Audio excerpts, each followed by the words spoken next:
Welcome everyone to Catalyst Energies. My name is Dee.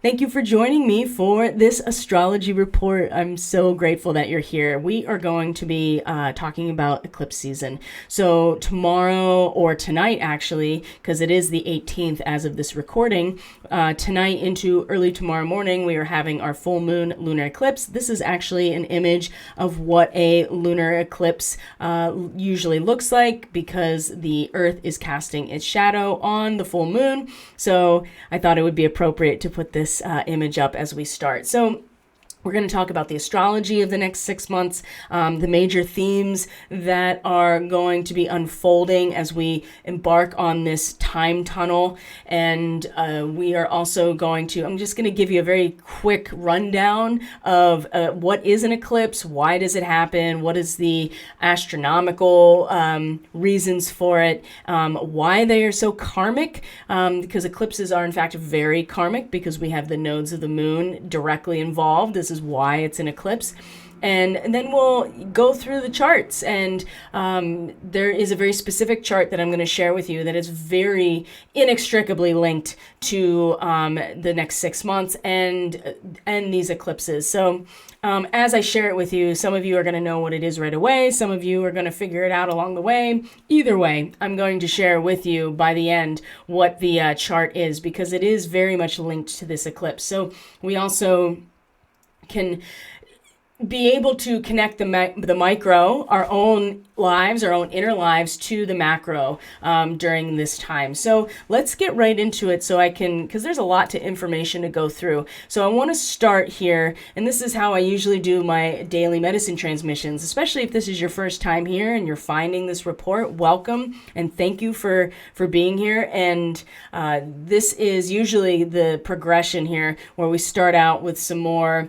data-oriented type of information, like putting together actual observable facts from different corners of science, and then we start to descend in some ways or just get more into the intuitive aspect of the transmission. And in this case, it's going to be the astrology for the entirety of the eclipse season. So let me share with you first what an eclipse is and what it amounts to. So what is an eclipse? First, we're going to look at this particular image, and I know it's not very big. Let me see if I can, yes, I can bring it up a little bit here. So when we are talking about any of the lunar cycle at all, we are talking about conjunctions and oppositions. So in a full moon, which is what we're looking at here, this is actually a full moon lunar eclipse. The full moon is in opposition to the sun relative to our position on Earth. So the sun would be here at 28 degrees Scorpio, and the moon is over here at its direct opposite, which is 28 degrees Taurus, right? No big deal. Happens every month that we have a full moon. And a full moon time is the time where we have an opportunity to have a very clear reflection of what otherwise remains hidden within the subconscious, within our emotional landscape, maybe under the surface, stuff that we feel, but is not something that we actively express. It's with the full moon that it's through our own expression that we're able to really illuminate what is often much more subtle and much more, hidden below the surface of our own mind and our own conscious mind. So it's a time of purging, purification, also a time to see a culmination, right? To be like, look, this is what has been working since the new moon. This is not what's working, and this is what I want to release away. So every month we have this opportunity. When we have a lunar eclipse, what we're finding is that the Earth will cast a shadow onto the moon, and we will not be able to have full reflection of the lunar body as we normally would. And I'm going to explain in a minute how that comes to be. But just for the sake of this kind of two-dimensional rendering here, we see the penumbra, which is the full scale of the eclipse itself, and then the umbra, which is like the main point. So the eclipse is going to begin at 1 a.m. Eastern Standard Time. and that would be the penumbra, these two areas. And then the umbra, or the peak of the eclipse, is going to be at 4 a.m. Eastern Standard Time. So if you're in a position to be awake during that time, or to wake up and you have visibility at that time as well, I'm wondering, for me, just because it's raining and it's overcast here, it's fairly dreary right now, to be perfectly honest. So we'll see what happens. But this and it's my understanding that the duration of this eclipse from one end to the other of the penumbra is going to be the longest we've had in hundreds and hundreds of years. Some people say 500. I've seen 600. So it's going to also add to this how do I put it? It's a stretching of this time. It's stretching it, and it's going to reverberate and just like all eclipses, right? The energy here that would normally be fully revealed and expressed is now going to take a lot more time to be revealed and to be expressed. And it's not going to be until the next full moon lunar eclipse, which is the other side of this entire eclipse cycle, right? You go from full moon to full moon. We will find that on the other side of it is when we will find our voice and really our conscious expression of what now is going to be maybe distorted in some way, or shadowed, or not fully realized. And it's important to acknowledge that and honor that and accept it, even though eclipses have always been have never been omens of anything good, right? Because of the distortion, because the full illumination of the lunar body is shadowed in some way. There's something very karmic about eclipses, as we're going to discover here, because of the nodes being directly involved, the lunar nodes. But we can honor this process and not have to we can honor this process for what it is, because we have eclipse every year, twice a year, every year. It's not like they're that abnormal, right? And so there's something that we can, this is something that we can honor at least to a certain degree, and accept, right? And to accept the stretched out time wave that we are embarking on when it comes to this particular energy, and which is very Pleiadian. I mean, we are in the Pleiadian lineup right now with the moon in late Taurus. It will be in conjunction with the Pleiadian star cluster. Of course, the sun is in direct opposition to it. So this is very large, very powerful Pleiadian windows opening, right? And we've had a lot of opening recently. The 1111 gateway was very powerful, even more powerful than I think that normally is every year. Something really blasted it open. And I have a feeling that it was like a time wave, kind of like a gravitational wave. That's just my sense of it. But there will be distortion. It's important to realize that, and also to honor the process, honor the fact that it's not time for these aspects to be fully realized. And maybe it's because they need this, there is this time built into the natural cycles that allows for a much deeper growth process and revelation ultimately during an eclipse. So this is high time, and I've talked about this many, many times. If you're not new here, then we've been talking about eclipse season since the last eclipse, and certainly since March, that this time was going to be so incredibly potent. So this is high time for ritual magic, and this is when you offer, there's an offering that's made during these eclipses, because we know that they're going to stretch this period out and go very, very deep within, and there is distortion. So there's an offering that can be made. And one way that you can, well, there are many ways that you can offer something of yourself in a way that can counterbalance that which would otherwise be very dark offerings of sacrifice during, full moon lunar eclipses are high ritual magic time. So you can do something like fasting. That's what I'm going to be doing over the course of the eclipse. And other practices that allow you to give something of yourself or to give something up when otherwise you wouldn't necessarily, you normally would get a full reflection of what to release. But since it's kind of distorted or you don't know entirely, there's just kind of a trust that you have to, in the karmic process, that is almost required. And one of the ways to, I think, to do that in a way that's in alignment with your higher self, it's in alignment with the organic timeline, right, which is in alignment with the creator, as opposed to any type of lower density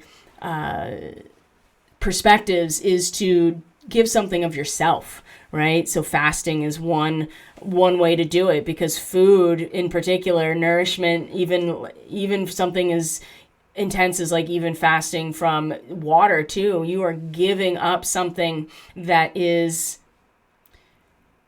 identify as needed for your material comfort and to be sustained.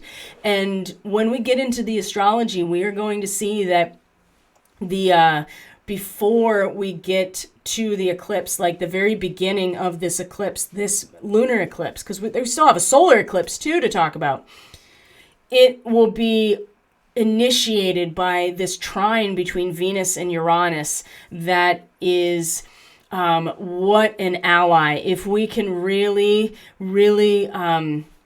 feel into our body, into our senses, into our deep intuition, into our value, what's valuable to us, where our value is. If we can tap into something that transcends this life and death type of experience that we all have, the idea that we can transcend the body after not even transcend the body, but return to the body after some sort of death process.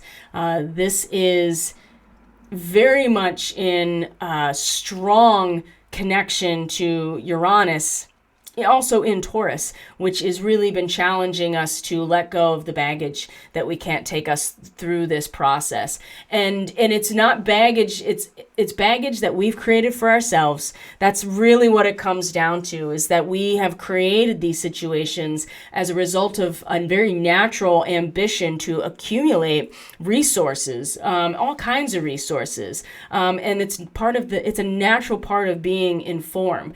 There's something very important about acknowledging and realizing the finite nature of the material aspects of our reality, of third density, so that we can release those things and come into a completely new mutation in some ways. So that will begin the eclipse. So there is something very powerful about this perspective, and like I said, a really good way to initiate this of your own accord is to find something to let go of or release that even if you don't know what it is in terms of the eclipse itself, where it's at in your chart, how it's going to express itself, how it's going to ripple out over the next 6 months. You can practice other things. So fasting is just an example, but there are other ways you can do this as well. So I want to show you now real quick the more of a third dimensional type of rendering here of what the eclipse would look like and why it's so karmic and what an eclipse actually is. So let me see, make sure you can see this. Yes, you can see it. So I'm going to start the animation. And what you're going to see here is, here's the path of the moon around our planet, right? And then this ecliptic is the path of our planet around the sun. And the nodal axis of the moon, as you see here, these 2 points where you'll see the actual eclipse itself, these are the points where the moon's path crosses the ecliptic plane, right? This is the nodes of the moon. So let's look at it again. And as you know, if you are following this, or you are a student or practicer of astrology, especially evolutionary astrology, you know that the nodal axis of the moon is related to our soul's karma. So the north node in the natal chart, or in the chart in general, shows us the direction that our soul is pulling us in order to grow and evolve in this lifetime towards the lessons that our soul is requiring for evolution. And the south node, or K2, which is right here, is the direction we just came from. So it oftentimes will show us past life stuff in the chart. It will show us where we've mastered karmically at a soul level. And it also will show us where we've propelled from, or where we can propel from. Much like the dragon's tail swishing back and forth is the momentum moving forward, but is very distinctly the direction we are coming from. So when we have the moon here at Rahu, like this being eclipsed, then we know that what's being eclipsed is where we're each, really headed emotionally. It's not fully expressed. And when we get to the solar eclipse, which is on December 4th, and all solar eclipses, we know that the moon is going to block the illumination of the sun. And so our feelings about where we've been, right, the moon, and our emotional landscape is not only going to cast a shadow onto the planet, but is also blocking the full illumination of our conscious expression about where we've been. And so our own feelings and our own drives and all of the aspects of a new moon that represent the seed point, right, which is the potential for the new growth, is the expression of it, or the conscious awareness of it, right? The sun representing those things is blocked by our own feelings about it. So these are very karmic, and the eclipses are the result of the moon passing over the nodal points, which you see here. So I just wanted to show that, so that there is an actual reference astronomically. And if you don't study astronomy, then you won't really, I don't know how much you would know. I mean, I certainly didn't until I studied astronomy and astrophysics. So that really helped me wrap my mind around what is actually happening. And when you think about it, it's, the path of the moon and the path of us around the sun meeting, basically. And so there are these cycles that are meeting each other, that are initiating a much larger karmic process to unfold. So I think it's time now to really just get into the astrology of the whole thing. So what we're going to do is look at the chart, and I'm gonna show you where we are and where we're going, and see what that brings out for you. So I'm gonna have to, there we go, minimize this to a certain extent, because I want to make sure that you're able to see it very clearly. Okay. Where am I? There I am. Yeah, you're just not going to have, in order for me to show this to you very clearly, you're not going to be able to necessarily see me. I'll be down here, just so I'm not a completely disembodied head. All right, guys. So here we are looking at the eclipse, the full moon eclipse. So, and then I'm going to show you a chart that is, like I said, inextricably linked to this time frame. So you can see that the micro and the macro, especially for those of us in the United States, are going to coincide quite a bit. So here is our eclipse, the very beginning. So 1 a.m. Eastern Standard Time in the U.S. Now, there's a couple things that are showing themselves, and we talked about it on the daily today, and we'll talk about it some more tomorrow with the weekly astrology that's based on the signs, right? It's going to be more of a horoscope per sign. But there's a couple things that really stand out. Number one, exact trine, exact. 12, 12, 12, and 12. That is pretty substantial in terms of numerological connections here. 12, 12, 12, and 12 in this exact trine at 1 a.m. as the eclipse is starting, right? And so this trine, like I said, is a baseline. It's a balance point. It's a stabilizing force that if we are able to transcend this, if we're able to transcend the and to, as a result of our quest for these ultimates beyond life and death, which is really going to be a struggle, I would say, considering the fact that the moon right beforehand was in a trine with Pluto, speaking of the interplay of life and death. So the moon comes into a trine with Pluto right before it, and then these two come into a trine. So, and they're both in the same signs. And like I said, I talked about this in the transmission today. So if you were part of that, just bear with me here and take it as a review that they're in the same signs, Taurus and Capricorn, fixed earth and cardinal earth, right? Fixed earth being very stabilized in the essence of what it is, cardinal being the momentum to move it somewhere. And when we're talking about Capricorn, we're talking about the engine of nature. We are talking about the unfolding of the fractal geometry of our material matrix.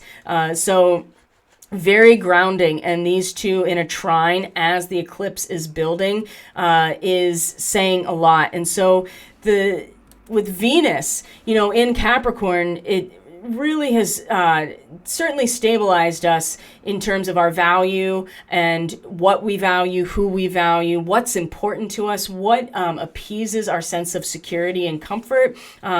What do we desire and how do we bring it towards us? That's also very related to Venus. She is magnetic and attractive, and as an energy and as an archetype, and represents tradition and value and how, what allows us to feel beauty and harmony and experience these things in our lives. And it often does come through our relationships and the projects that we're invested in, and our house and our home, like the material aspects. So when Venus is in Capricorn, she has really stabilized us in the responsibility that is necessary when you're talking about group integration, because ultimately in Capricorn, that's what you're capitalizing off of, is the group integration. You need the group to crystallize some sort of purpose and meaning in order to build these institutions, right? And when we're talking about the engine of nature, the fire of Sagittarius is in fact the alchemical fire, is what stimulates the reaction that then allows the alchemist to create gold from lead, right? And it's the gold that Capricorn represents. And so at this degree that it's in a trine to Uranus, it's really stabilizing us, but it's stabilizing us in a very important work, because Capricorn is like I said, responsibility, a sense of authority, that you are, that there's a structure and that there's a form and there's something unfolding, right, in a very material way. But this particular degree, 13 degrees of Capricorn, 12 to 13 degrees of Capricorn, are we ready to take the step which the masters claim to have taken, right, which is to experience death and return to the body? It is about our will to transcendence. And there is a certain amount of fearlessness that goes along with this, to worship the fire, so to speak, rather than fear the fire.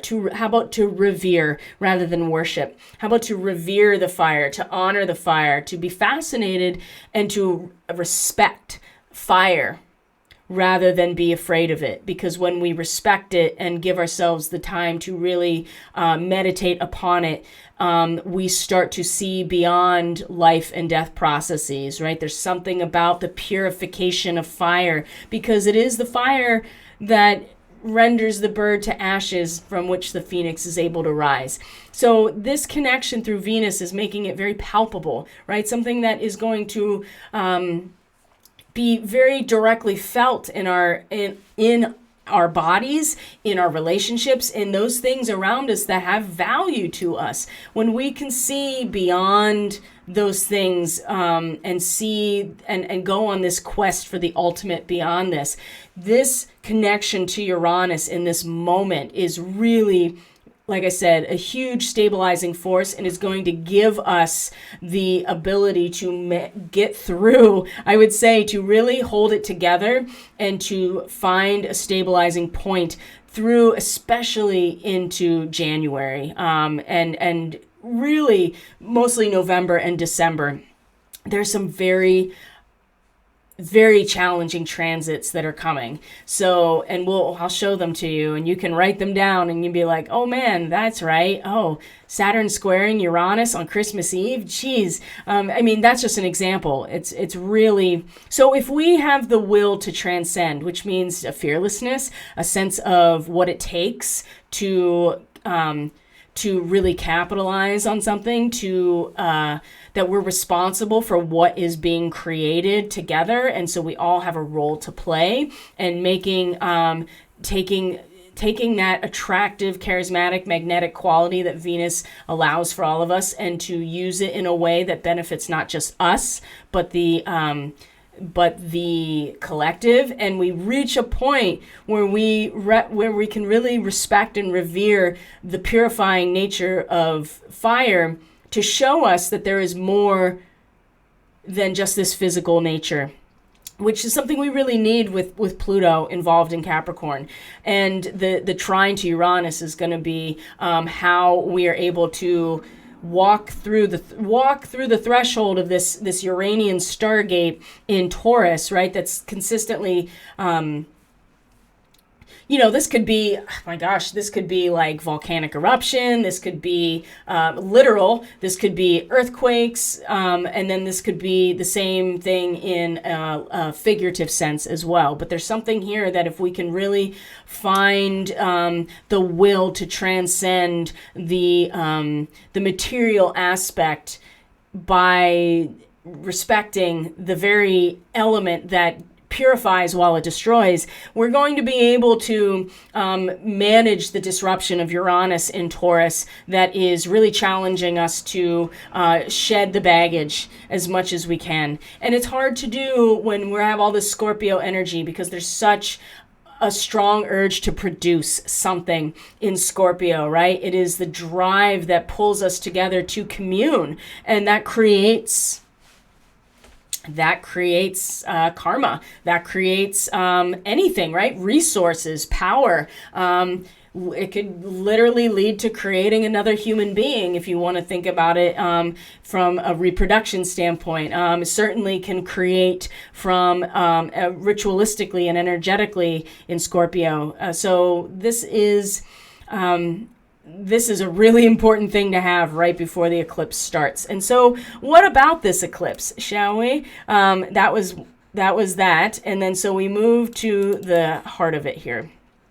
27 to 28 degrees, 27 degrees, 15 minutes, right on the nose at 4 a.m. This is the peak of the eclipse. So we really are finding our voice here with Scorpio in the capacity to recognize that there's this integrating principle at the core of everything is really making itself known. And, for the person who is getting very weary of the outer shows of what we have produced together, and there's no getting away from that. In fact, that is what the 12th house in Pisces ultimately represents, is everything coming to fruition at the end of a cycle karmically. And we'll get into Neptune, don't you worry, because that's going to all be something that is way more activated towards the end of this cycle when things start moving into Pisces and meeting Neptune. For now, though, for those who are weary of the outer shows of culture, that we are, we've taken it as far as we can go, this production, this communion, we are starting to kind of align ourselves with something that is integrating everything. You know, there's a spiritual world that exists that only the intuitive consciousness can really see and can even like acknowledge. And so it's basically returning to source at this point. So we're finding our voice and our expression through this type of symbol, or this particular symbol, 28 degrees Scorpio. So there is a spiritually unifying factor that we're starting to sense very strongly at this point. And the moon in Taurus at this point is meant to be our capacity to rise in consciousness above our biological limitations, or our consciousness as it is in a material sense. And so there's a sense of opening our mind to the possibility of new beginnings at this point, and that comes from an alignment and an expression through our consciousness evolving to pay homage to this principal unifying characteristic, which is source, right? Infinite creator. So freely opening our minds to the possibility of new beginnings because something is naturally falling away. So ideally, the new beginning of the moon in Taurus at this point would imply a more mature response to the new possibility of experience. But because it's eclipsed, this is where we run into some problems here, is that it's one thing to recognize the integration and the unifying spiritual factor at the center of everything. It's quite another to allow that to open our own subconscious to a new beginning. So that is what's going to be eclipsed and find its expression over the next 6 months. And so there will be distortion. So it's important to understand where these aspects are in your own chart, because that'll tell you a lot about the areas of your life that you're going to be experiencing some of this distortion in. So that's the eclipse, 4 a.m., right? And so from there, we are, let's see here. I'm going to see if there's any other. Now, Jupiter, where Jupiter is right now, this is important to pay attention to, because just look. I just want you to see 24, 25 degrees Aquarius, okay? Just put a pin in that, because when we get to the other end, you're going to see that what now is just a big grand idea with Jupiter, right? Broad idea, big picture, is going to be solidified and anchored into real life come the other side of this, okay? So we also see that Jupiter is the big picture advocate, and Saturn will come to meet it at the other end. And so let's see if there's anything else coming through.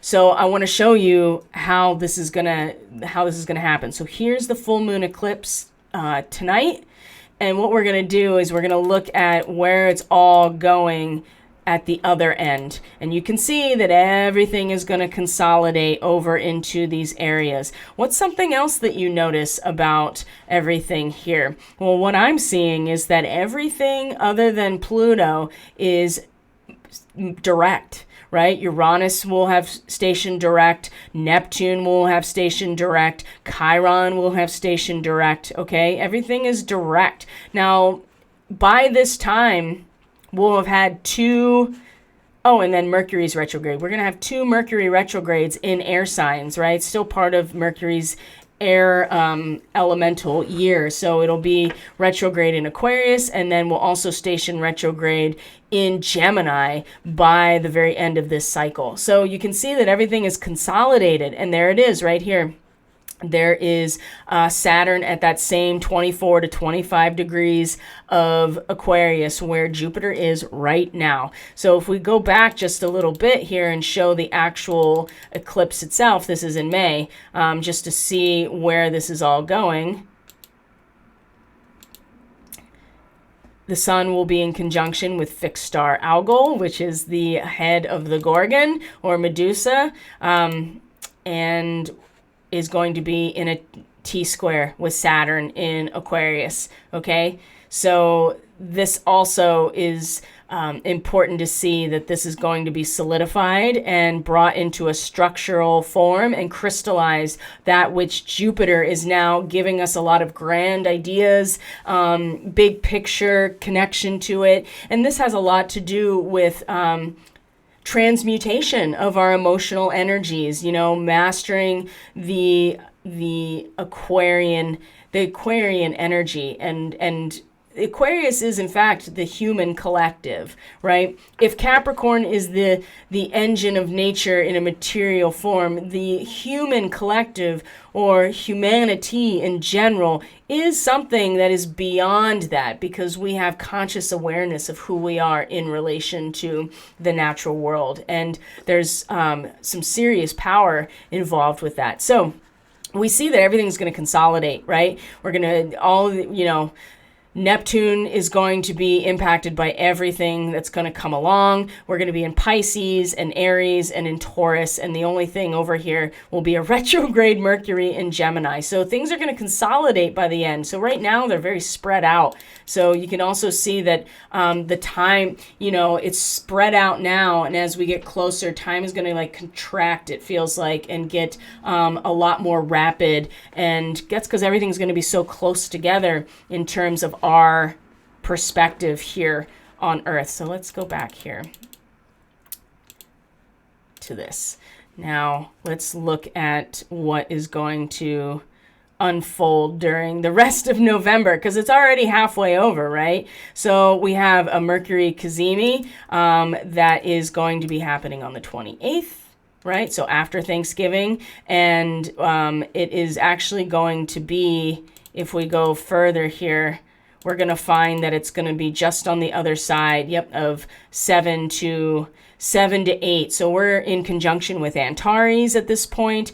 We have Mercury and the Sun in conjunction at 8 degrees of Sagittarius, and this is a very illuminated awareness about actually what is developing under the surface, a psychic gestation. And we're in conjunction with Antares, which is the heart of the Scorpion too.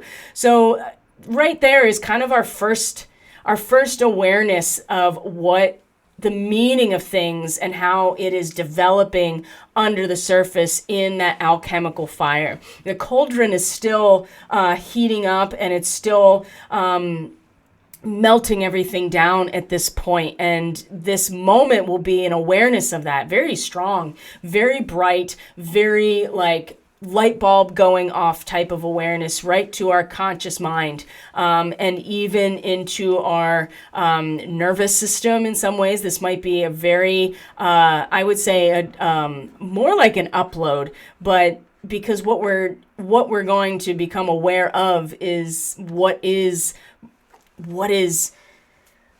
boiling under the surface, right? The new elements that are being formed under the surface that come with fire, right? Fire. It's such a big theme, even though we're in Pleiadian territory. There's something very distinct about fire that's going to keep coming back around throughout the course of the next 6 weeks. So this is our first awareness of what is bubbling under the surface, and it'll be a very strong awareness. We also see at the very same time that Mars is going to finalize these Scorpio trines over to Neptune in the degree that has to do with following our conscience and disobeying the authoritarian dictates of our society or culture that we find ourselves in. And it's not that it's impressed upon us. It's important to remember that we've created this society as a result of our conscious or not conscious, as a result of our communal efforts.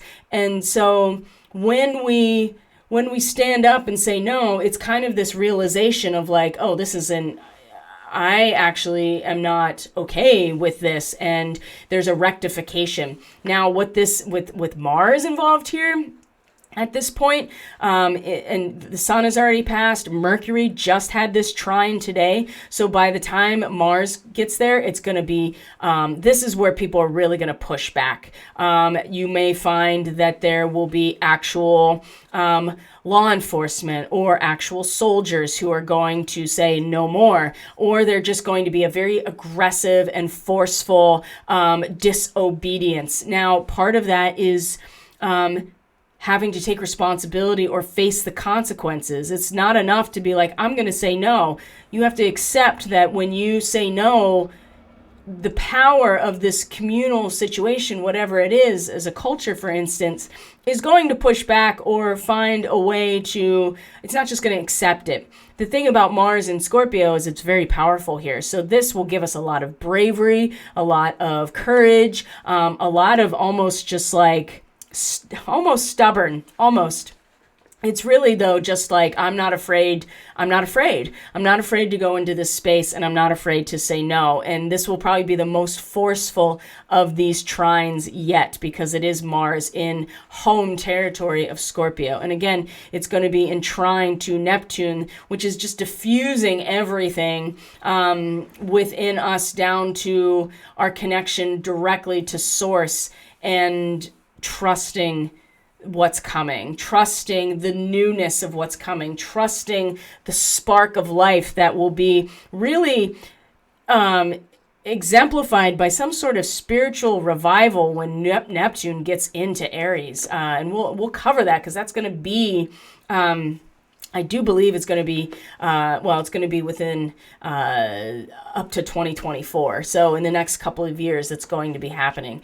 So in this way, though, this is right after. So we have this Cazimi in under the surface, the new elements being formed under the surface, in the crucible of the planetary fire. And at the same time, Mars is saying no more, right? I am disobeying this order, and what are you going to do about it? And it will be very much supported, just like all the other ones, with our ability to connect directly into the truth of what is coming and the spark of newness that is coming as the result of essentially, purging the final karma out of a lot of situations. And again, when we look at, we'll pop over to this chart in a second, because it's actually very much connected to the solar eclipse, and I want to draw attention to that in particular. So what we're also going to find here, speaking of Antares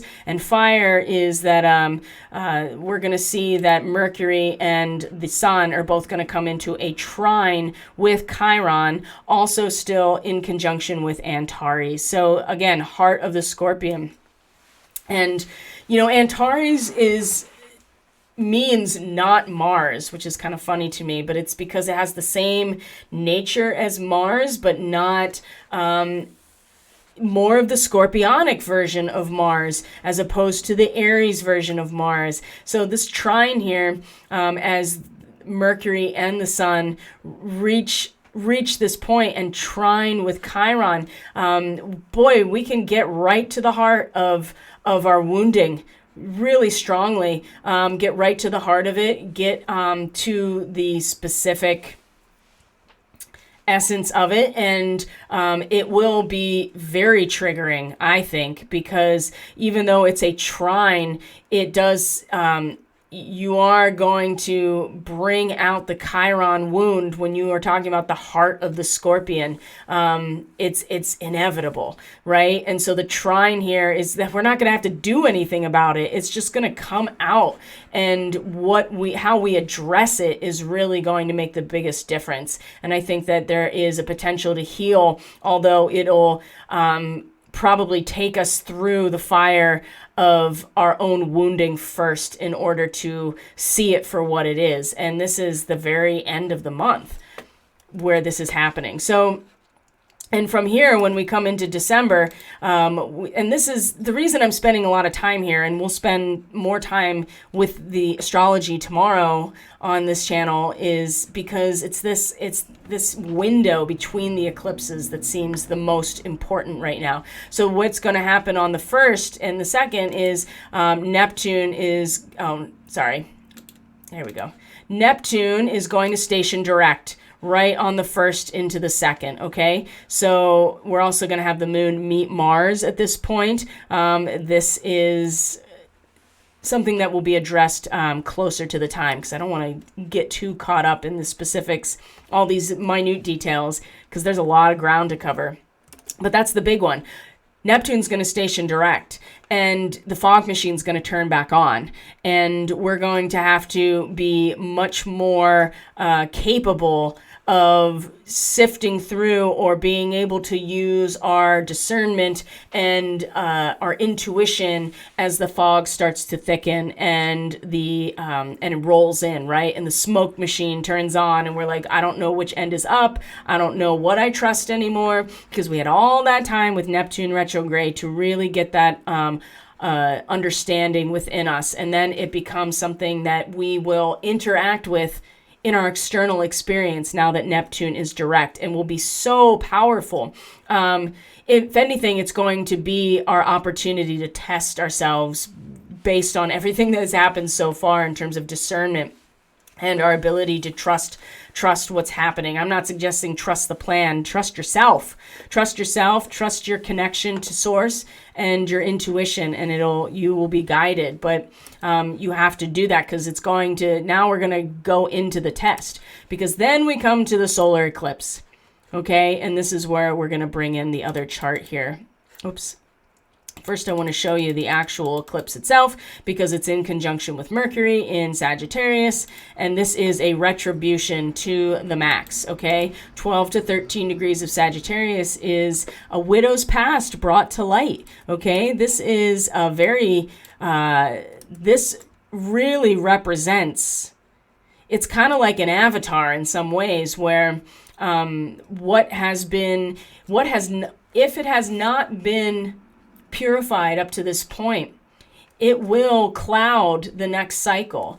Just like if you are practicing alchemy or even just chemistry, if your two constituent parts are not purified, then those impurities will be part of the final product. And there's something about retribution and the settling of this that is very much part of this solar eclipse.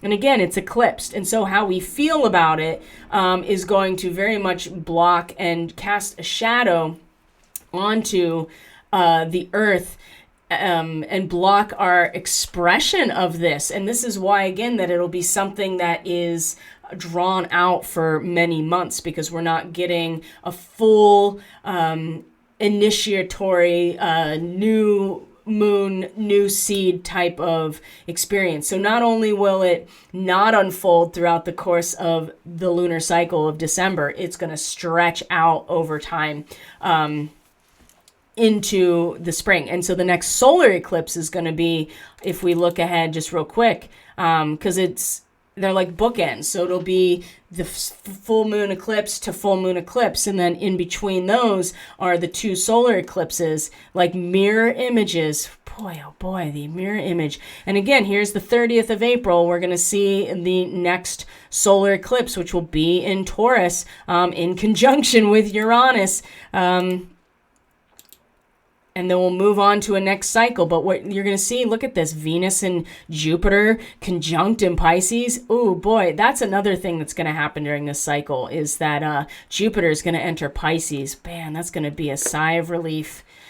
Sigh of relief. We'll see that Mercury is in conjunction with Alcyon at that point. Hasn't gone retrograde quite yet, but Pluto has. And we're going to see that Pluto is going to cross the U.S.-Pluto return during this time as well.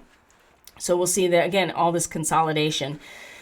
So let's go back, though, real quick to the eclipse, right?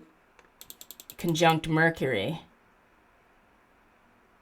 So Mercury will be kind of, at least in our minds, we will there'll be a transference. That's the thing that's a little tricky, because this degree, 15 to 16 degrees of Sagittarius, is that changeover point between the abstraction of meaning into the transference of it. And so there will certainly be this sense of transference, but what is the retribution is something that's going to be stretched out over time. So what we transfer may not exactly be the full expression, and there may be some distortion. So we have to be aware of that as well.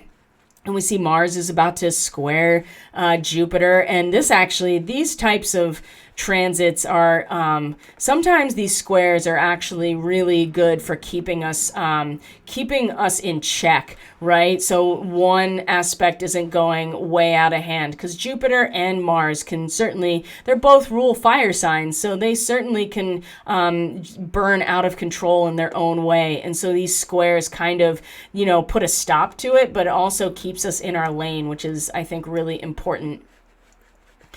Considering the fact that Jupiter is expanding, it's all broad, big picture, all of the optimistic aspects of all of the Aquarian nature. And by the time we get to the end of this eclipse cycle, Saturn will have gotten here, and that will be a different story entirely. So in some ways, having Mars kind of rein it in a little bit and give us the ability to really swiftly change in the face of a changing environment is going to be really important.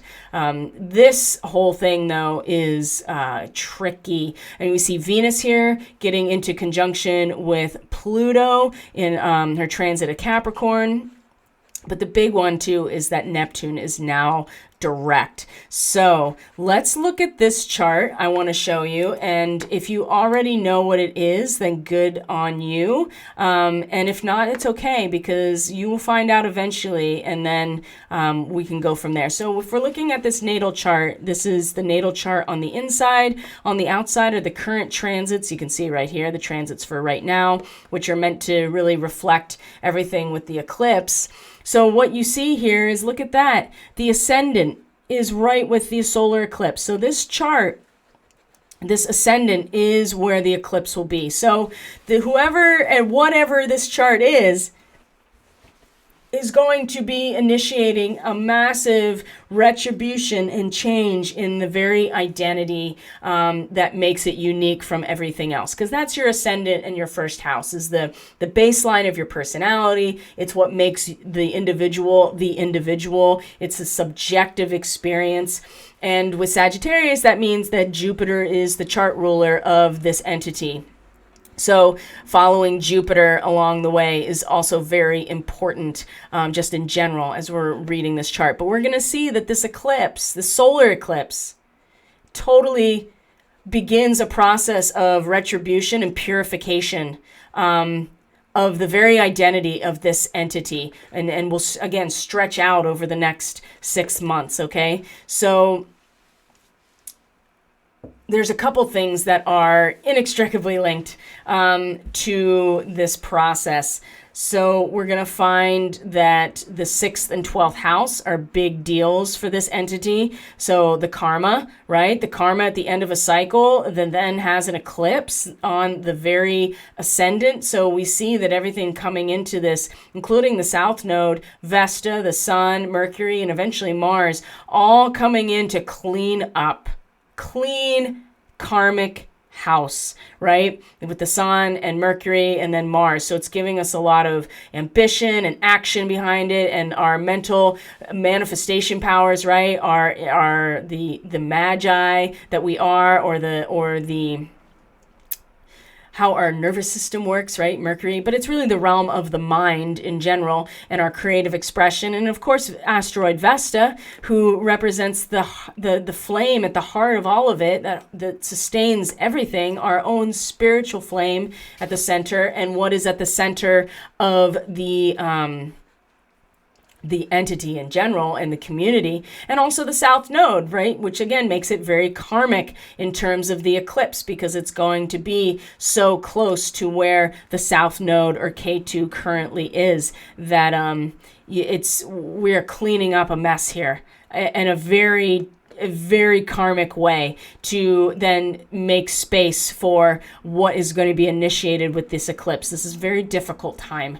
And as long as we come into it recognizing that, then we have the ability to be patient and to deepen our stabilizing core, and also to really sharpen our discernment, because things are not going to they're not going to be what they seem at first, right? Because this is a process that we are really meant to honor in terms of the karmic implications of it. But big time karmic mess getting dealt with, and then this eclipse activating the very ascendant.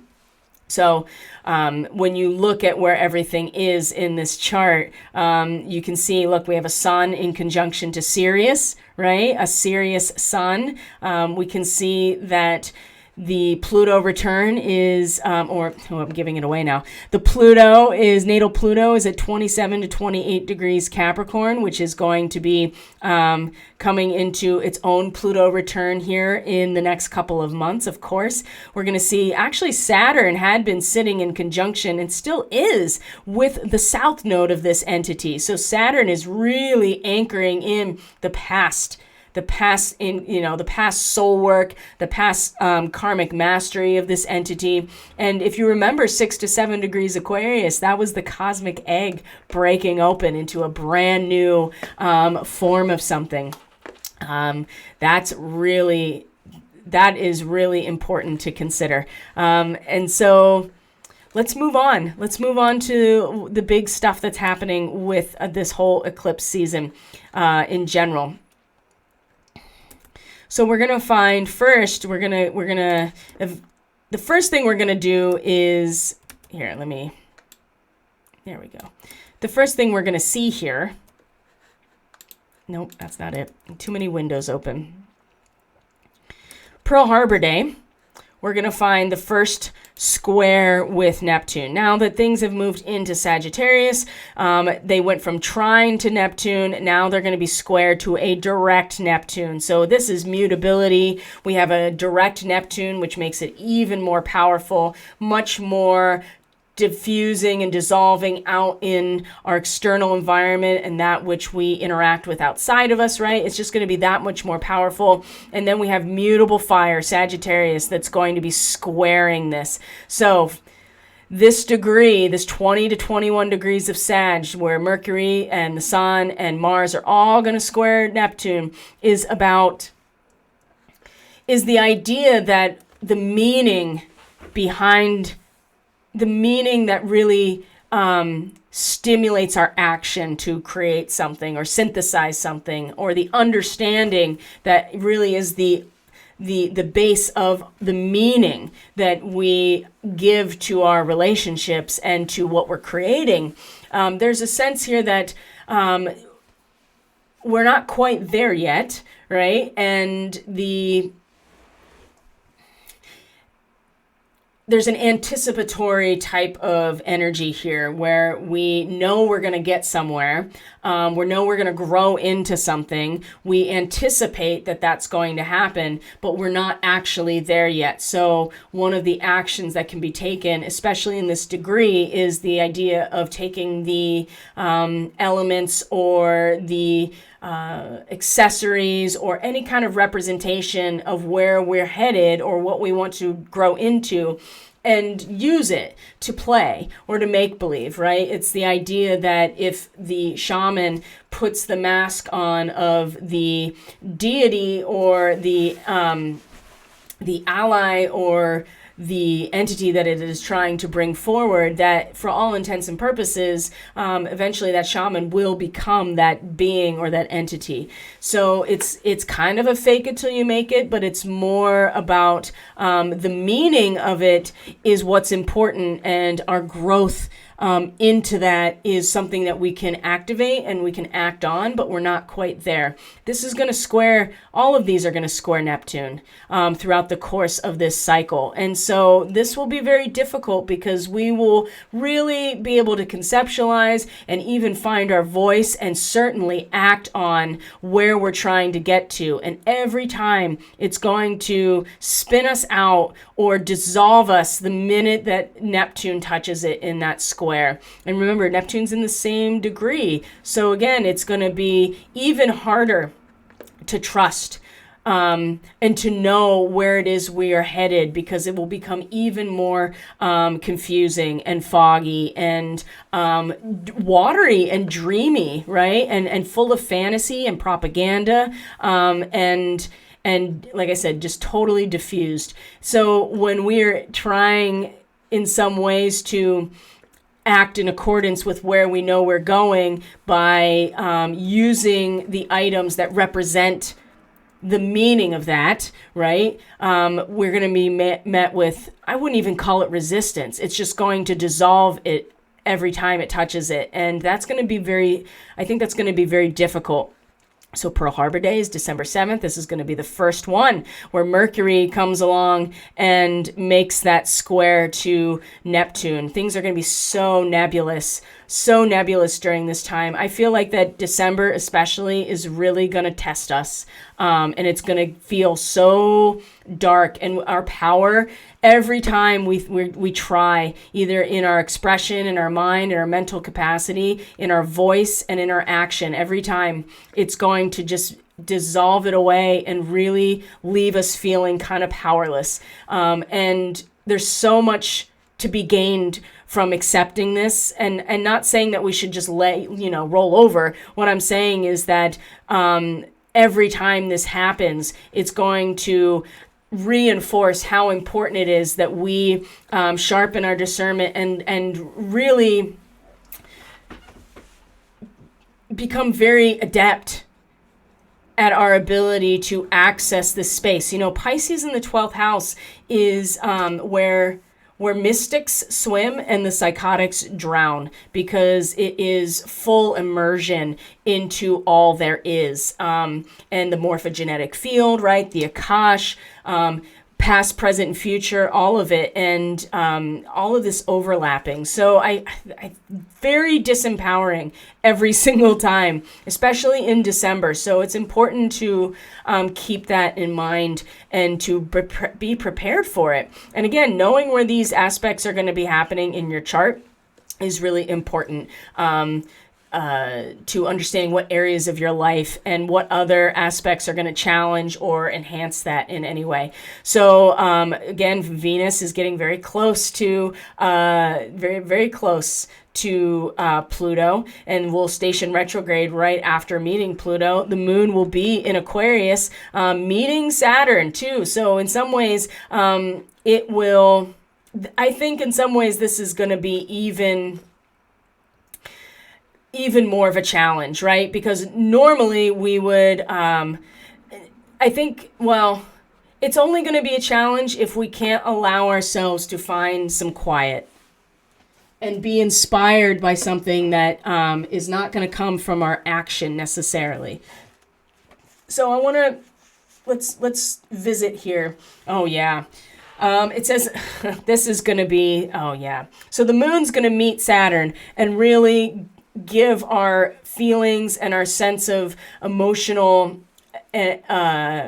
adaptability. It's going to give it some real structure and crystallize it, but in a way that only if we can allow ourselves to have that detachment of an Aquarian moon, because the Sabian symbol is about realizing that we are not the ideal that we had projected ourselves to be.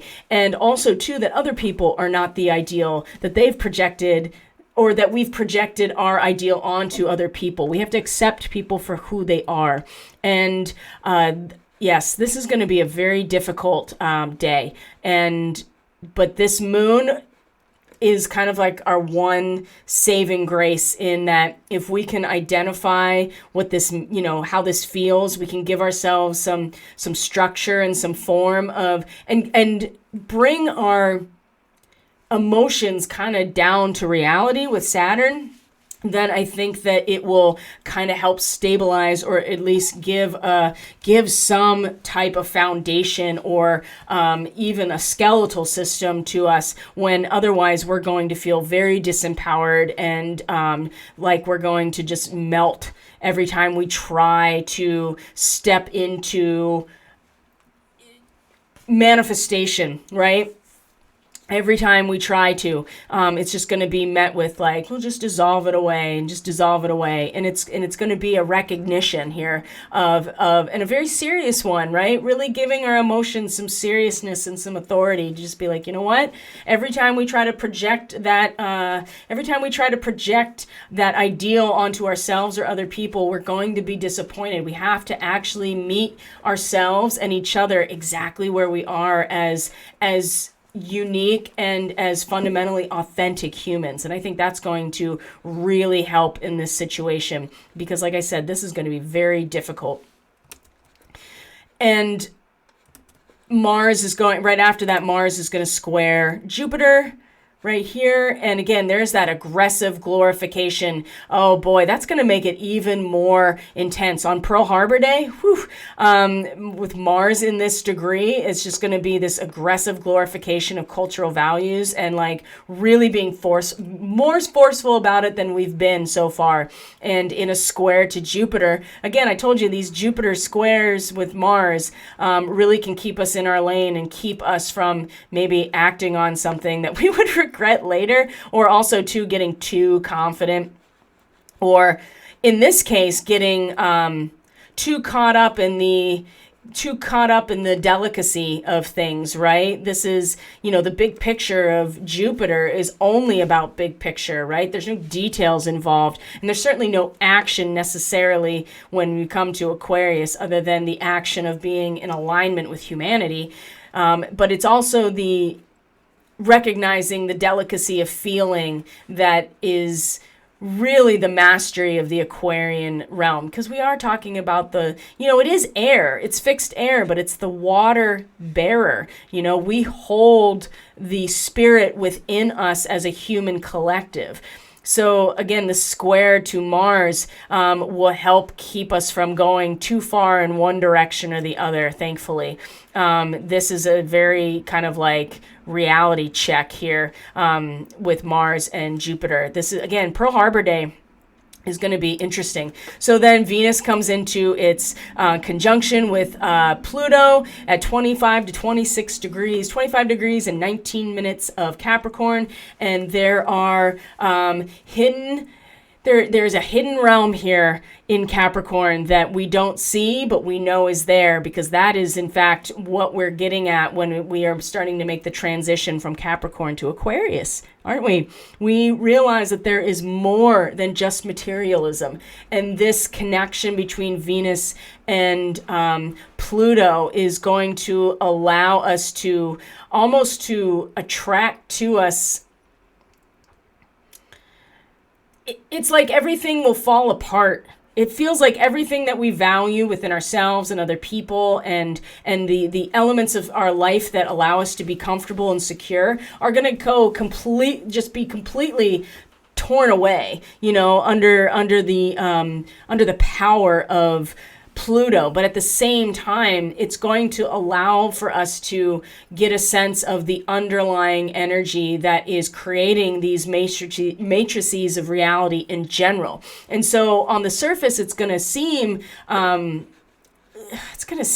of intense, right, with this. And this is the 11th of December.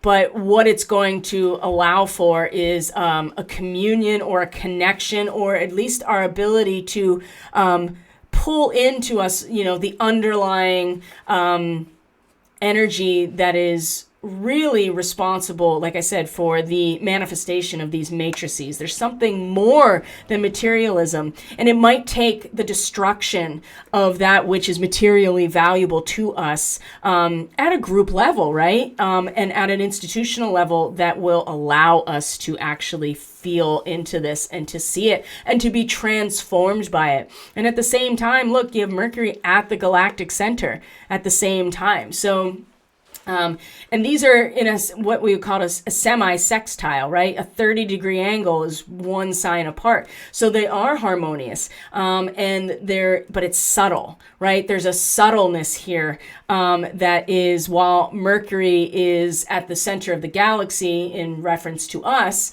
and is allowing our mind. Now remember, Mercury is at its detriment in Sagittarius, right? It is in the sign opposite its rulership. And so Mercury doesn't like synthesizing ideas or coming to understanding. Mercury wants to play in the realm of the mind in and of itself. And so coming together to synthesize, to understand, to create something new is not exactly where it wants to be. So it's not very powerful here, but there's a subtleness of connection here that,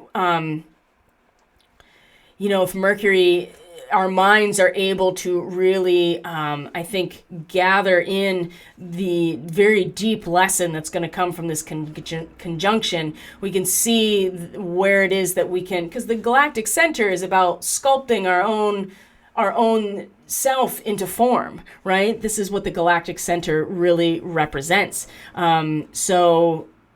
And these are all, galactic starseed degrees. These 25, 26, 27 degrees are all galactic degrees. So it just depends on where they are, which lets you know what they reference. But this is also very powerful. I have a feeling, December is not going to be easy, but is going to be very enlightening and illuminating ultimately. And it's going to take us to, I think it's really going to take us to the... we're really going to stretch ourselves, and it's going to take us to the depth of what we can really do. I wish it could be another way. I really do. But it's, and the moon will have already crossed Neptune at that point. So at the same time, we're getting very, very powerful dreams and intuitive insights, inspiration, beautiful artistic inspiration, maybe even inspired by the muse at this point as well. So, and also we'll be in a sextile to Venus and Pluto. So this is going to be really important. This 27 degrees is going to be really important by the end of this cycle. So there will be kind of like another timestamp here in December. So when we get to the then the sun will square Neptune right after that. We just talked about what that meant. And then Mars will enter Sagittarius, Mercury will enter Capricorn, and then we'll have a full moon that's not eclipsed finally on the 18th, okay? And I really want to take you up through Christmas in this detail because this is really where the most struggle and the most resistance and just the most difficulty is really going to be. And so we have a full moon at the galactic center, as you see here on the 18th. And this is about what it is in terms of what we know, what we think we know, right? Gemini, the ideas, the concepts, data, information, empirical knowledge, what we think we know, we're going to be able to release. So in some ways, with the beginning of this lunar cycle being eclipsed, what it is that needs to be released from the constituent parts of what we're going to synthesize into a new cycle, right? That will not be necessary. That'll be something that is going to grow over a much larger amount of time. But with this full moon, what we will get to see with the sun at the galactic center here, what is it that is still very useful and functioning and beautiful and will continue on for generations in terms of meaning, right? Collective meaning. And what do we feel that we know or we think we know that we can release, right? What is it that's holding us back that we can actually let go of that will allow us to move into the future as we are getting close to the moon in Cancer? So this, and the solstice is right here. So this is a really important full moon because it'll be the first, it will actually illuminate very clearly to us what we have to let go of, each of us, in terms of what we think we know, or what we have collected in terms of information and data so far, and what has been holding us down, what has been holding us back, what is unbearable pressure that we need to release. This full moon's going to show us, and it's going to be right coming from the center of the galaxy, and what is timeless, what will always be there, and what is it we can let go of that is not, that's already not permanent and just part of a cycle of the information and knowledge that we gather, right? We're not meant to hold on to it forever. That's the thing about Gemini. It's never meant to be held on to like that. It's really meant to just move through it and accumulate it, but also release it. And so this full moon right before the solstice is going to be very important, because then we have the solstice, and the moon or the sun comes right into Capricorn, like pretty much at noon, right? Comes to the top of the chart, and winter in the northern hemisphere finally begins. And it's the darkest day in the northern hemisphere, the least amount of light, and the most amount of light in the southern hemisphere. But what it really denotes here is power, and everybody's ability to gather power from those that they are in any kind of integrated group setting. And in some ways it is that power that really gets us through the most difficult part of the year, which is Capricorn through Aries. I mean, this is where the power of the individual fully starts to be released, and goes away as we go through Capricorn, Aquarius, and Pisces, which are the most oriented towards the group as a whole. And the power comes from our allegiance and our willingness to participate in this. And by the time you get to the sun in Pisces, February is the hardest time of the year, because that's just when everything gets dissolved and you don't even feel like you exist anymore. This is why people really like to get their tax refunds around this time. So we do see that on the solstice, we are going to have our sun in Capricorn. Obviously, we are going to have a finger of God, or a yod, to this Cancerian moon. And if we go back to this chart, let's point out here that this part of fortune in this natal chart is in conjunction with that Cancer moon. Also, the natal Mercury, which is retrograde, also pretty much in conjunction with that moon. Excuse me. Let me take a drink here.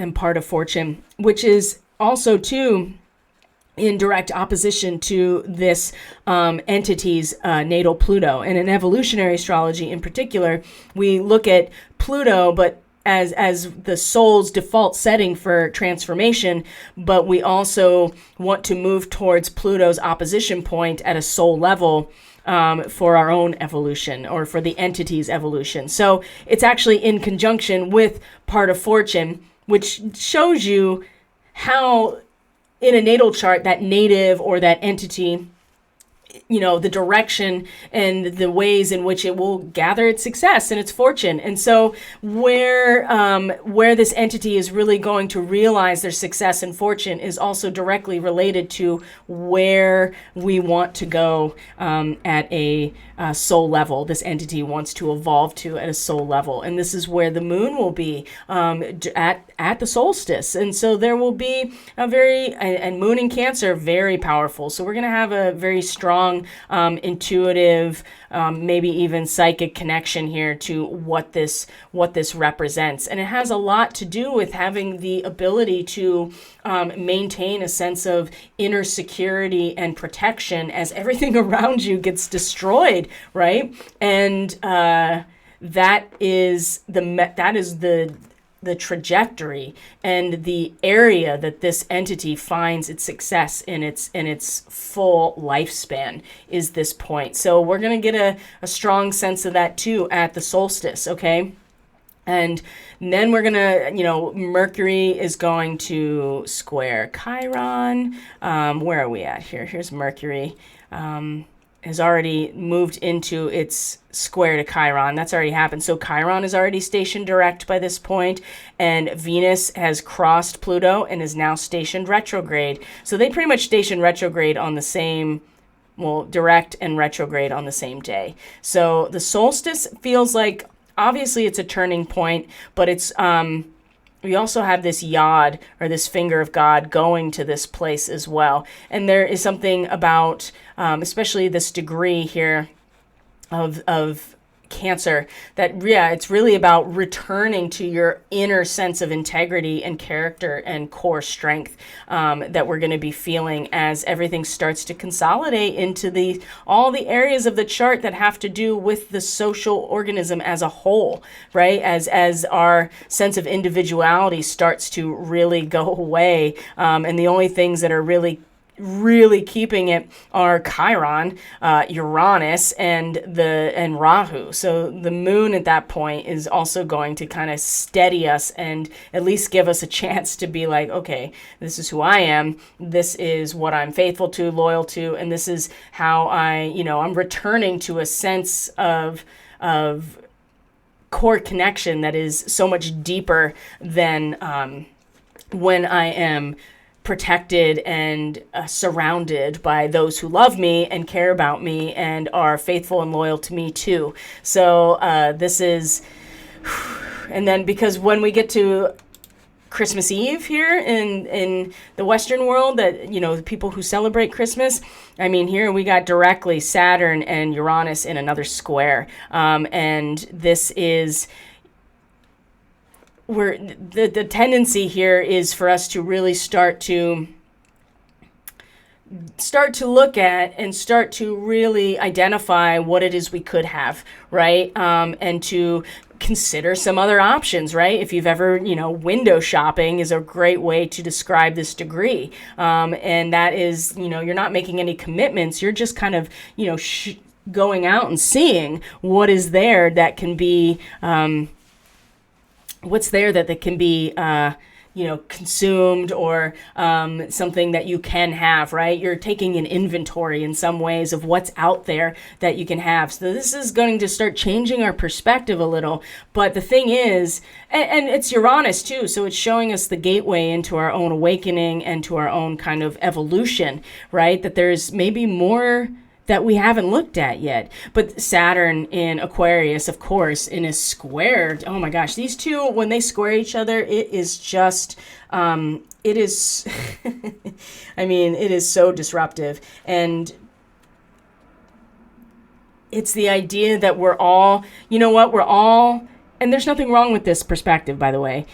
We're all children of God, and we're all going to the same place together. We're all on this staircase up to our highest self. It's just that everybody is in a different place, right? And Saturn is really making that very no, this is what it is, and there's no room to budge, and there is no way around this, right? At least karmically or in a material sense. And when we're talking about Aquarius, we're also talking about the way that humanity is structured as well, that you have to accept on some level and have it anchored in some way that we're all going to the same place together. We're just we're on different steps of this process. The square to Uranus is, I think, going, especially on Christmas Eve, is really going to be a challenge, a huge challenge, because we're going to start really.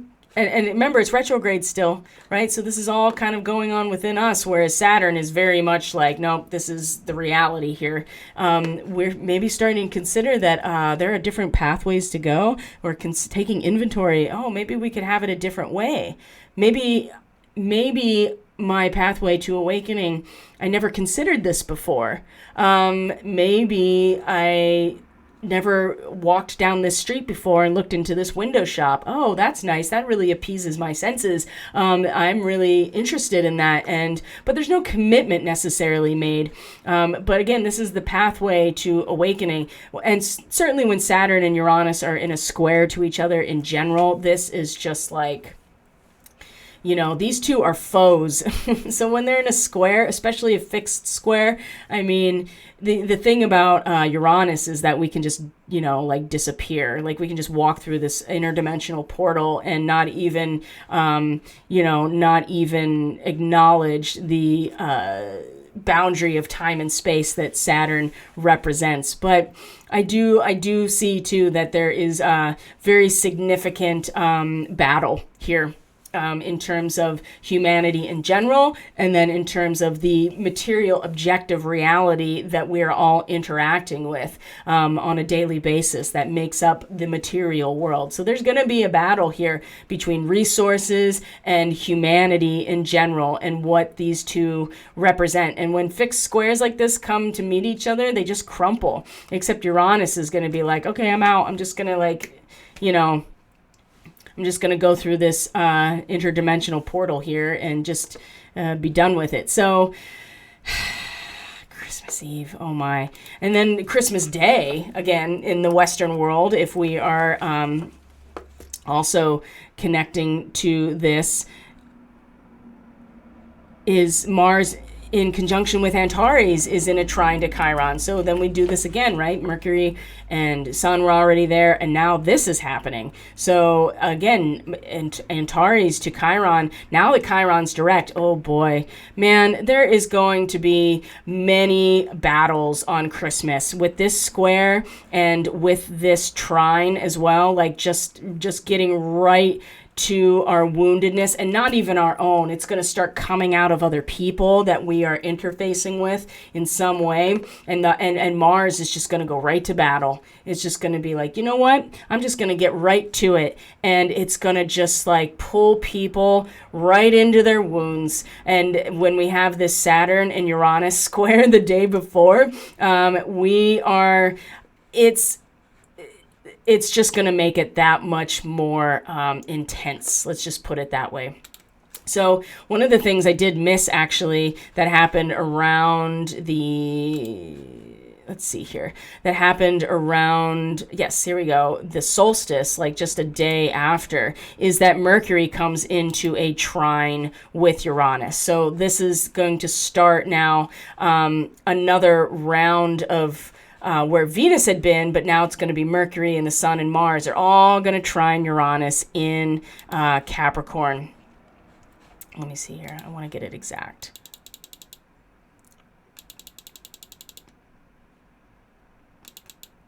Yeah, it's going to be on the day before the solstice, actually, that it'll be an exact trine. So again, this is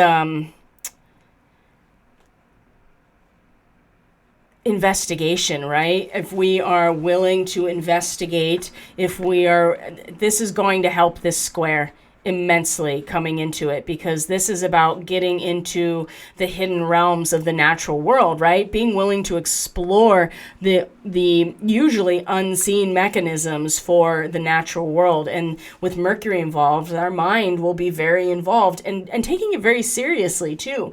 Like our mental activity is going to be very directed at what it is we can achieve, what it is that we can build together, and our responsibility for doing that. That's going to be very much weighing on our minds, I would say. But the trine to Uranus in this Earth trine again is that if we want to maybe consider some new options of what we can have in terms of our awakening process, maybe a different way to look at what our resources and how to gather them, I just feel like the things that we wanted are going to change.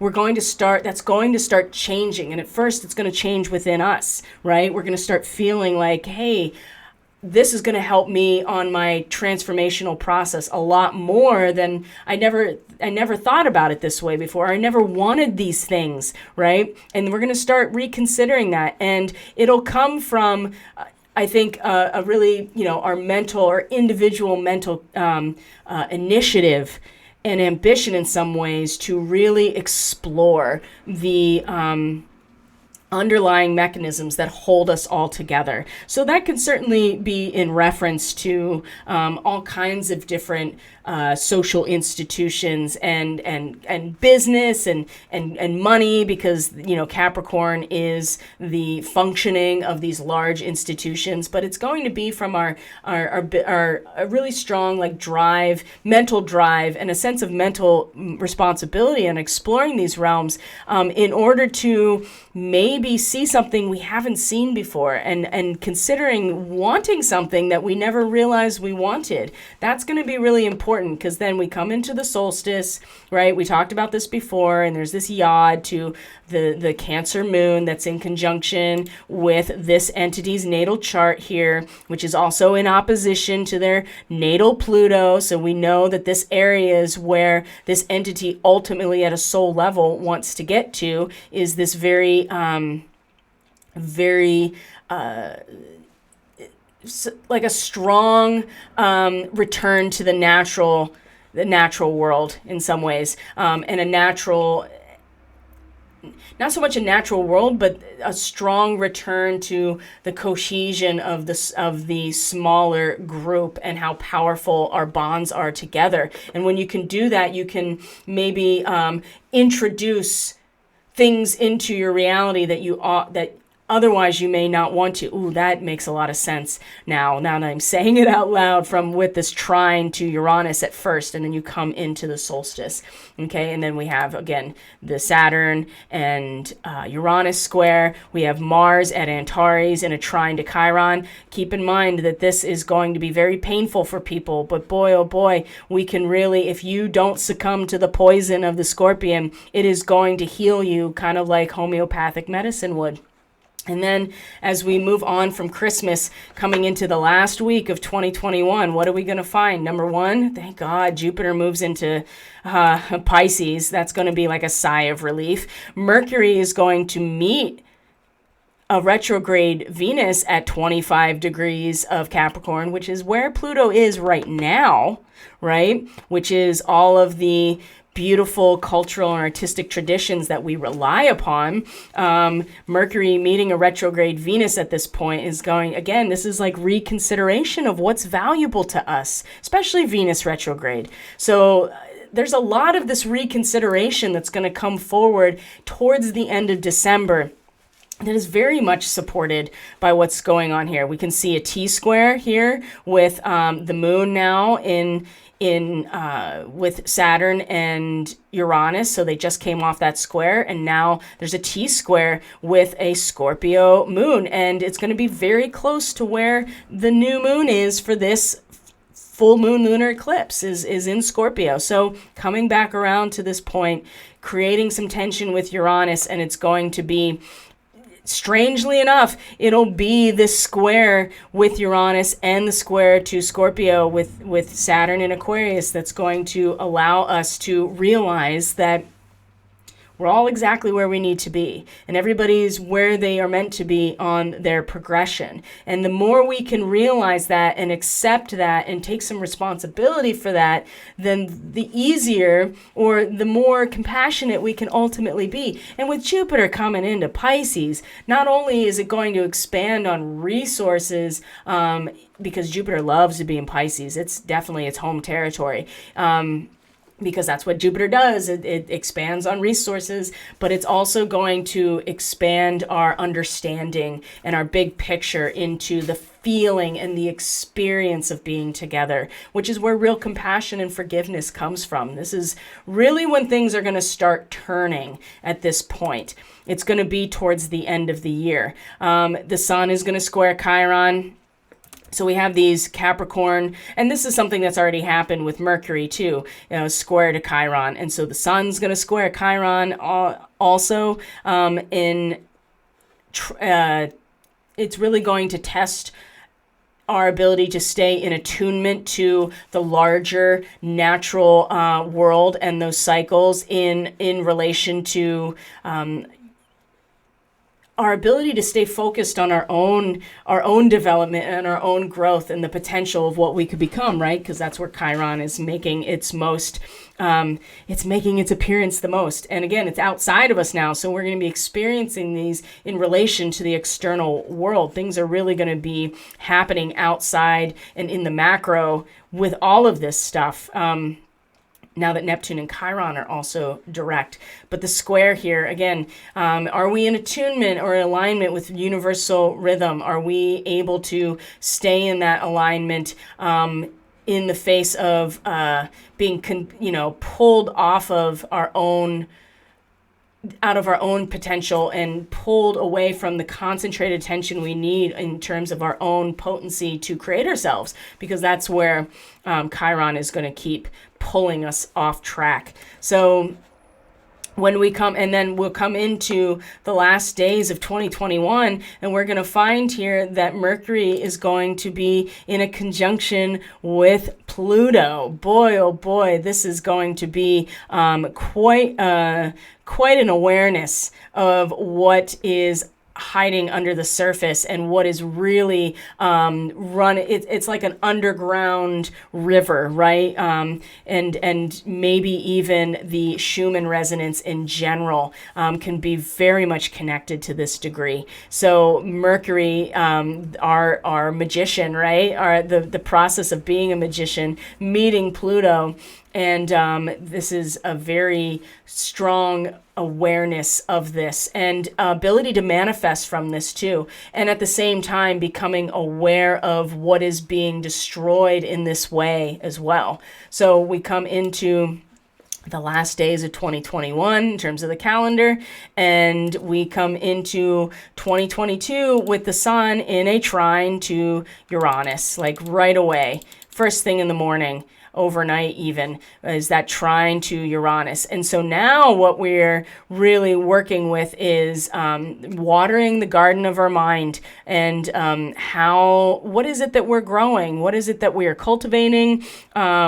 Is it going to lead to our awakening? I think we're going to be considering this. We're going to have to consider this. But the trine, again, to Capricorn, Sun in Capricorn, right? This is a Lyran starseed activation, big time, is what we can actually, do when we're in alignment with the fractal geometry of nature, right? What is it that we can actually aspire to, and what we can create if we maximize and capitalize off of what we can create together. So we're going to really find our voice through this first day of 2022 in a trine to Uranus that is really challenging us on many levels to see what it is we're cultivating, and to challenge us to keep doing it even when all the other aspects around us are trying to throw us off. But what we do see here, and what we can really express, is the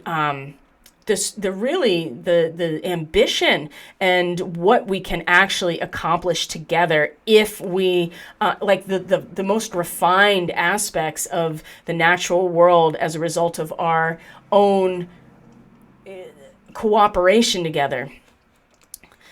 The trine to Uranus is going to keep, again, it's going to keep us kind of stabilized as things are continually like being shifted within us in order to stimulate a new perspective. And this is going to have a lot to do with, well, what are we growing? What are we cultivating in our own ego consciousness? What is it that we're tending to in terms of growth that will eventually allow us to find our expression through the refinement of the entire cultural or institutional setting, right? And so, again, this is the first day of 2022 is quite remarkable.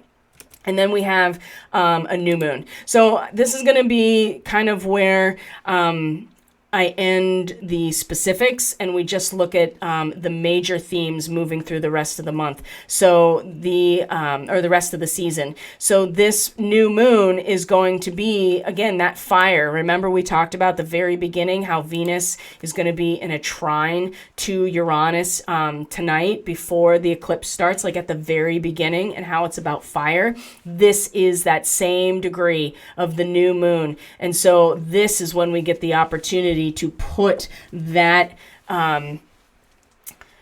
reverence of fire, and to be and set the intention within us to grow that respect and that reverence, and ultimately that subjective quest to go beyond the interplay of life and death. This is where we really start to actually get our footing, is in right as January shifts over. Okay, that's going to be, when things start to really go somewhere. They're really, and it's not going to be, it'll be subtle. I feel like some things will not be so subtle, and we'll get a lot of, like I said, Jupiter in Pisces is going to be like a big sigh of relief, and we'll get a lot of resources and representation and good luck in some ways when we really allow ourselves to be in the full experience of of togetherness, and to be able to access compassion and unconditional love and forgiveness and inspiration too. So that's really going to assist us in everything else that we do. So this first new moon of 2022 is setting that intention, that the ability to be able to go beyond that interplay of life and death by revering and respecting the element of fire is going to bring itself right into our own personal growth cycle with the new moon. So now that we're in 2022, Mercury is going to enter Aquarius, which is where it's going to station retrograde. And let's move, which it will station retrograde actually in conjunction with Saturn if we move forward to that. Very close, within 3 degrees. So that means it will come back and actually meet Saturn directly later. So Mercury is going to station retrograde in Aquarius. The Sun is going to conjunct Pluto at the Pluto, very close to the Pluto return position for the U.S. So this will be right before that happens. And again, this is about climbing the mountain.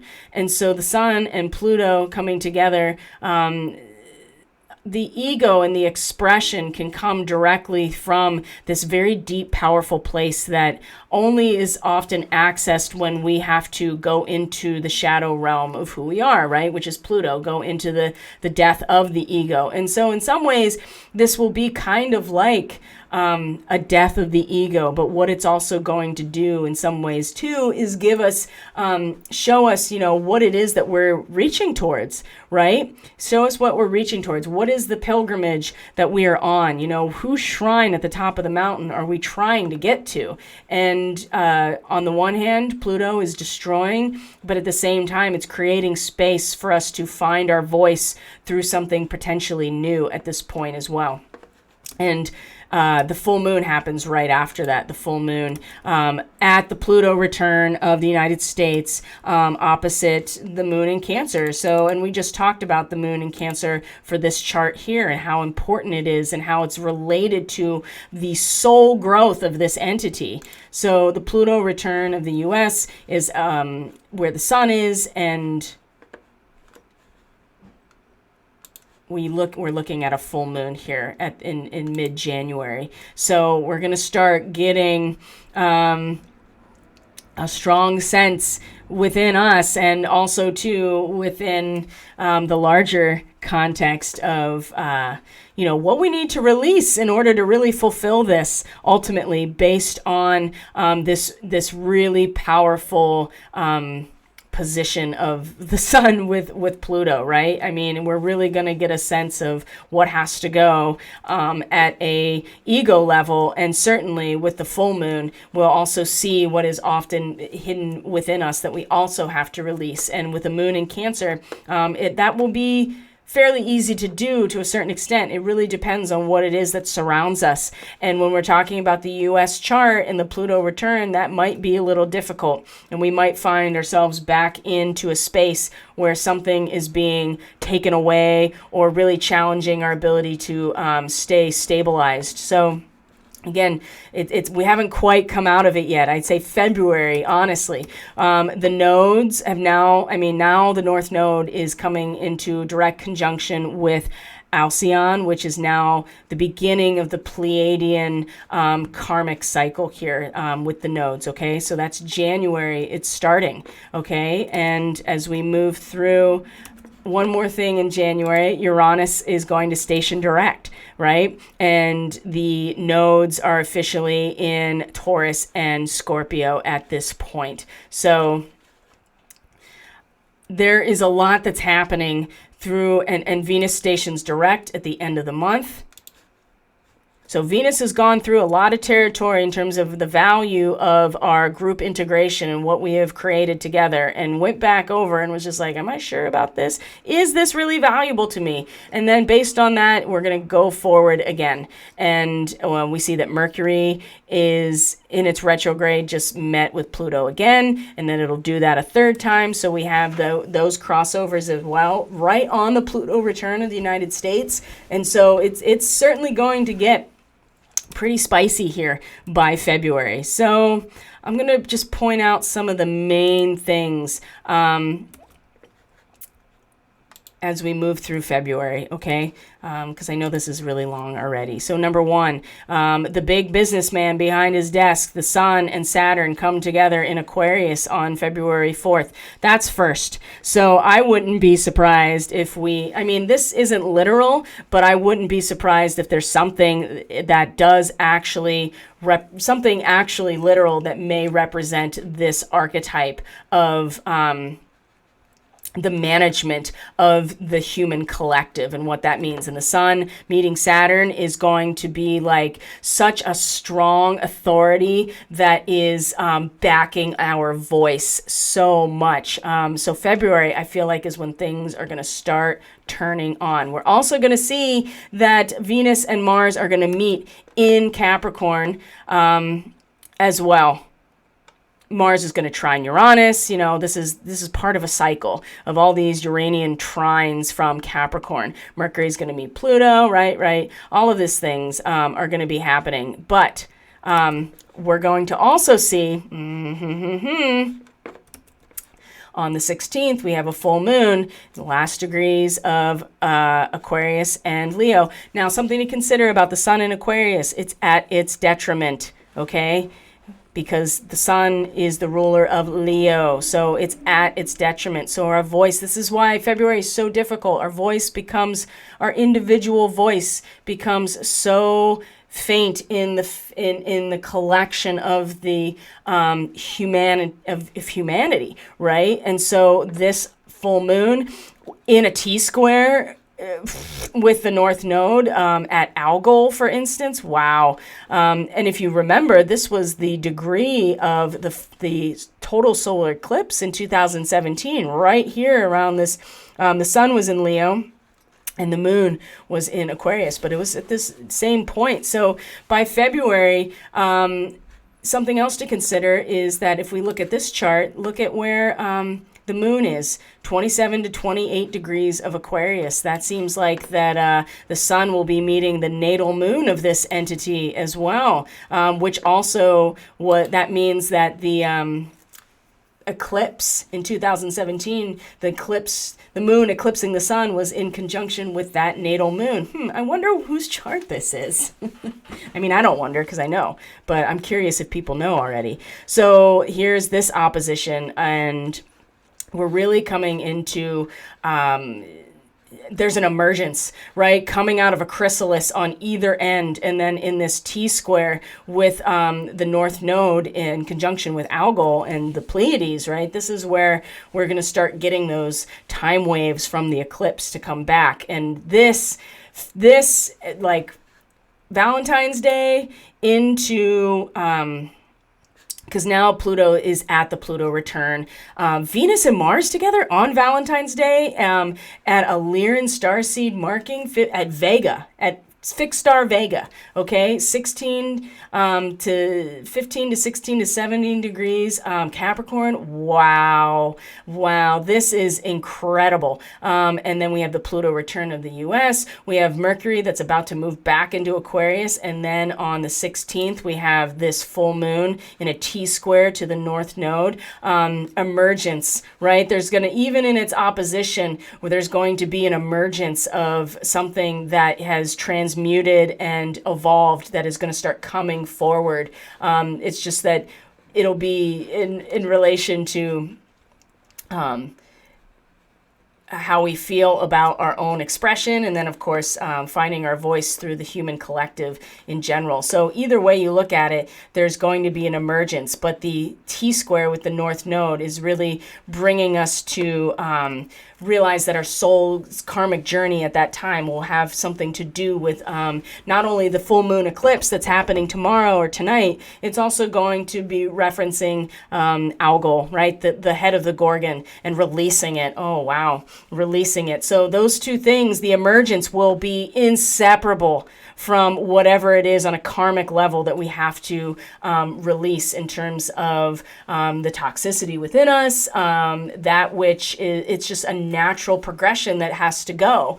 And it's not until February that really things start to activate. We also see that Pluto is in a trine to the North Node at the same time. So that just adds even more to this idea that transformation at a fundamentally powerful level for the United States is directly connected to the soul's journey, all of us, the soul's journey into releasing that which it's time to release. So here's a big reconnection to now with the eclipse is February. So I do see that it's going to be February that things really, and into January too, but it's really February that we start getting our footing, that we start seeing emergence is February.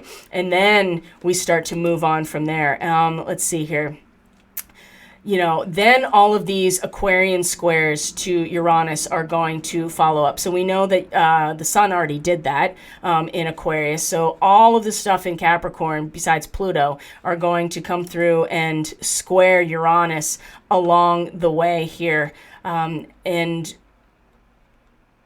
these fixed squares with Aquarius, and especially because Aquarius is the territory of Uranus, all of these fixed squares with Uranus are, what is it that we are feeling into when it comes to the human collective versus, Uranus making actual changes and shifting things around in our material world, right? This is a theme that will continue to move through us, especially when all these Aquarian squares, because as much as we want to be kind of in the flow of the human collective as a whole, we still can't really get away from Uranus being in a very fixed earth sign and making real changes in that area. So it'll constantly be pulling our attention back to that area. The sun is going to conjunct Jupiter in March. Wow.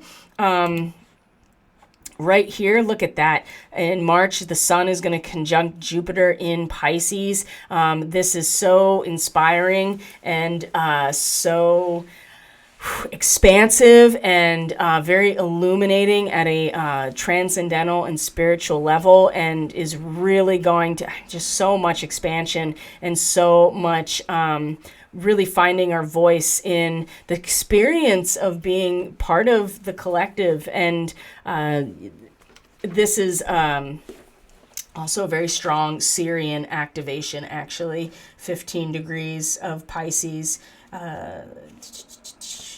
and even into 16 degrees. This is, the flow of inspiration with this conjunction is off the charts. So now you see that March, and things are starting to consolidate, like Venus and Mars are still traveling together through Capricorn. They've passed Pluto. So everything is past Pluto by the time March has come around. That's pretty significant as we move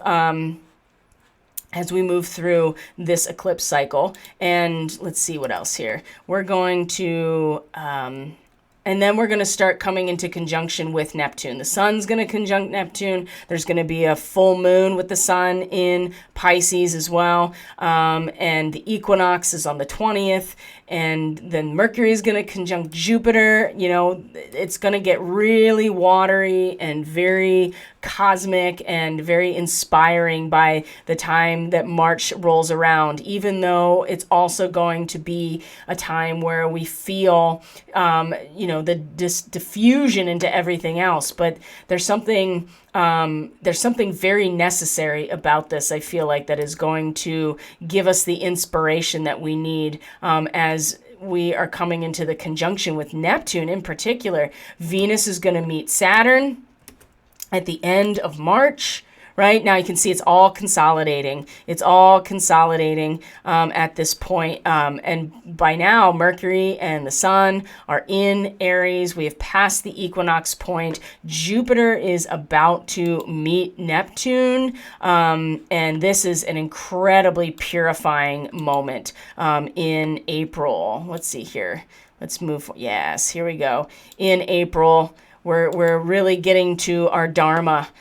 Big time, and really purifying what is happening here. And so Pluto is moved past its return. It's in the last degrees of Capricorn. We still have Venus and Mars have met Saturn in Aquarius, and given us like something comfortable and soft to rely on. And it's really going to be for those of us who have been on this track this whole time. When Venus and Mars get to Saturn, that's going to be like, again, it begins in mid-February and just extends all through the spring as things get easier. I wouldn't even say easier, just more empowering as we go along. And there'll be a major catharsis with Jupiter and Neptune meeting each other at this point. So then we have the eclipse, the first eclipse, the solar eclipse in Taurus in conjunction with Uranus. And this is the storm will have arrived at this point. Uranus will be direct. The solar eclipse will be in Taurus, in conjunction with Uranus. Mercury will have moved into Gemini in conjunction with Alcyon. Right now we're going to get to look right into the mirror. And then by the time we get to the full moon lunar eclipse on the other side, Jupiter will be in Aries at this point, and Pluto will be retrograde again. And like I said, remember, Saturn is at this point where Jupiter is right now. So what is a big grand idea will be solidified into a structure by this time. So, wow.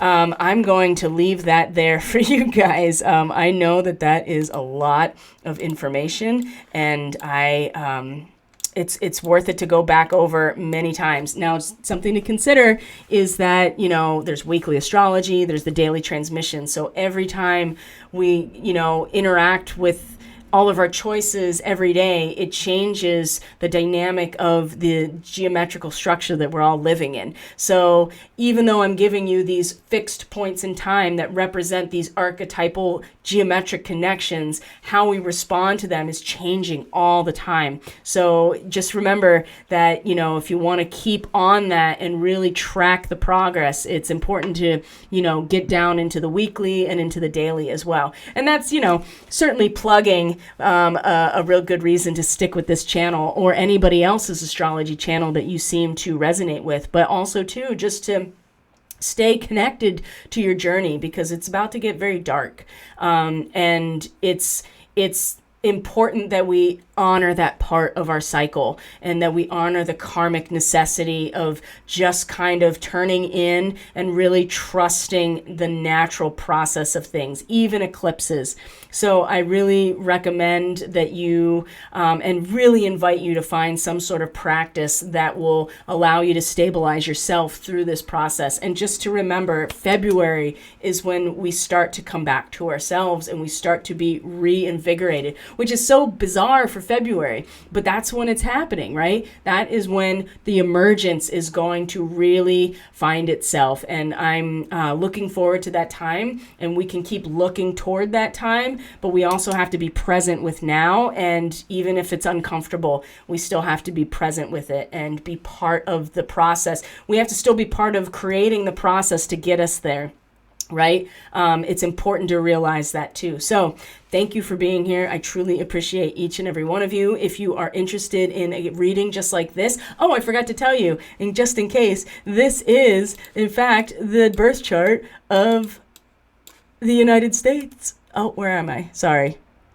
I meant to show it to you. Yep, this is the birth chart of the United States, especially if you use a Placidus house system and you are looking at 5:10 p.m. Eastern Standard Time in Philadelphia as the eclipse point, or as the birth time. So you can see that not only is this important for everybody, but those of us in the U.S. and the U.S. as a structure, this is the beginning of a very intense karmic cycle that is going to change the entire face of our country by the time we get to the spring, and then coming into I would say the solstice. By the time we get to the solstice, we may not even recognize our own country, but there's going to be some significant changes happening. So anyway, I'm going to come back here and see you one last time. So if you're interested in a reading just like this, 90 minutes, a recorded reading, you can book through catalystenergies.net, or you can respond to the social media. I'm going to put the flyers out on social media. If you're on my mailing list, you can do that through my website too. I'm going to be sending out the offer through the email list as well, or you can just email me. That's in the description box below, and you can book that. It's $99, and we look at your chart through the whole eclipse season, and you get a 90-minute reading just about how this eclipse season is likely to lead to your own emergence as a soul on this journey. So, and there'll be some other things that are offered too. So I think that is plenty to work with. Thank you so much for being here. Have as good of an eclipse as you can, whatever that means for you. And if you're new here and you want to subscribe, hit that like button, hit the notification bell. You'll know when I upload new videos and go live, because I put a lot of content on my channel. So thanks for being here, guys. Have a great eclipse season, and we will be in touch very soon. Bye.